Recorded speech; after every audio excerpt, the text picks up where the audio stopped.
Quand on pense aux Vikings, l'image qui nous vient en tête est assez claire, pas vrai? Des casques à cornes, c'est des pillages d'une violence inouïe. C'est une image forte, bien ancrée dans l'imaginaire collectif. Mais, et si cette image ne racontait en fait qu'une toute petite partie de l'histoire? Allons voir ce qui se cache vraiment au-delà du mythe. Bon, l'histoire populaire des Vikings, celle qu'on connaît tous un peu, c'est une histoire de sang et de feu.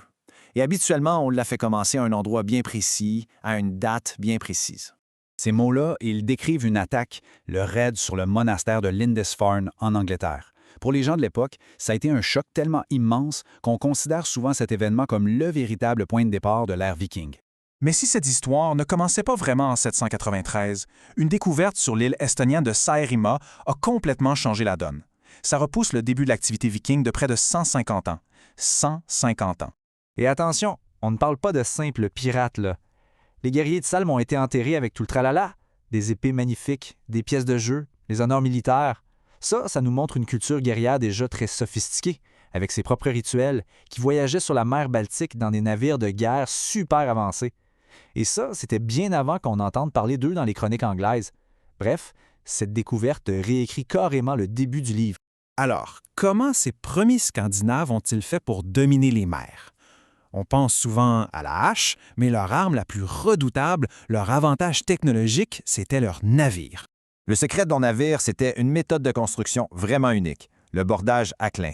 En gros, les planches de bois se chevauchaient un peu comme les écailles d'un poisson.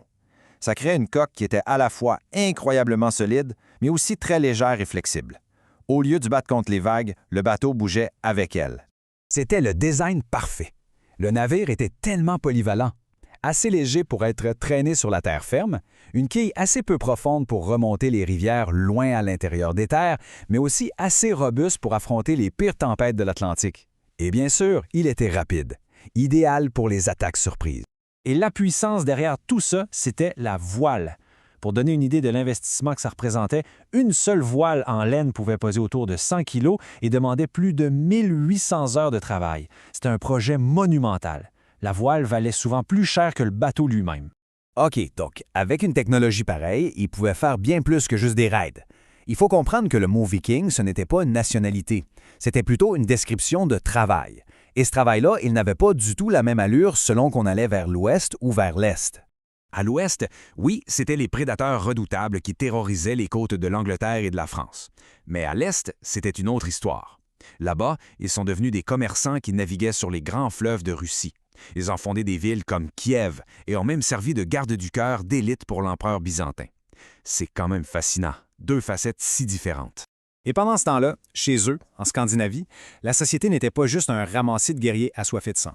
C'était bien plus complexe que ça.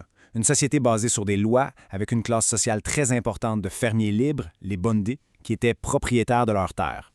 Et un autre point super important, les femmes avaient beaucoup plus de droits et de pouvoir que dans le reste de l'Europe chrétienne à l'époque. Elles pouvaient posséder des terres, en hériter et même demander le divorce. D'ailleurs, une des plus riches tombes vikings jamais trouvées, celle du navire d'Osberg, était celle d'une femme très puissante. Ça en dit là. Non, leur impact, ça allait bien au-delà des raids d'éclairs. Ils étaient aussi des colons, des bâtisseurs d'État. Ils ont littéralement redessiné la carte de l'Europe de façon permanente. On peut voir une évolution assez claire. Ça commençait souvent par des raids, le premier contact, puis ça se transformait en colonisation à plus grande échelle et finalement ça menait à la création de véritables États politiques organisés. Et ce n'était pas juste des perturbations temporaires. En Angleterre, ils ont créé le Danelaw, une immense région sous leur contrôle. En France, pour acheter la paix, on a donné des terres au chef viking Rollon, et ces terres sont devenues la Normandie. Et à l'Est, ils ont carrément jeté les bases du tout premier État russe. Leur héritage est partout. Évidemment, cette période d'expansion et de domination ne pouvait pas durer pour toujours. En fait, c'est le succès même des Vikings qui a entraîné leur propre transformation et ultimement la fin de l'ère viking telle qu'on la connaît. Il y a plusieurs raisons à ça. D'abord, la Scandinavie s'est peu à peu convertie au christianisme. Ensuite, les royaumes d'Europe sont devenus plus forts, mieux organisés pour se défendre. Les colons vikings, de leur côté, se sont mélangés aux populations locales. Et les grands chefs de raid sont devenus des rois, plus intéressés à gouverner leur royaume qu'à partir piller. L'année 1076, c'est vraiment le symbole parfait de cette transition. En septembre, la dernière grande invasion viking en Angleterre est écrasée, et à peine quelques semaines plus tard, en octobre, qui débarque et conquiert l'Angleterre? Guillaume, le duc de Normandie. un descendant direct de Vikings, mais qui est maintenant un seigneur féodal européen. L'ère des raids est finie, une nouvelle commence. Ce qui nous amène à une question pour conclure. Les Vikings, c'était les derniers barbares ou les premiers modernisateurs? C'est compliqué. Ils étaient motivés par le butin, c'est vrai, mais ils ont aussi créé des réseaux commerciaux immenses. C'était des guerriers païens, mais ils ont fini par fonder des royaumes chrétiens.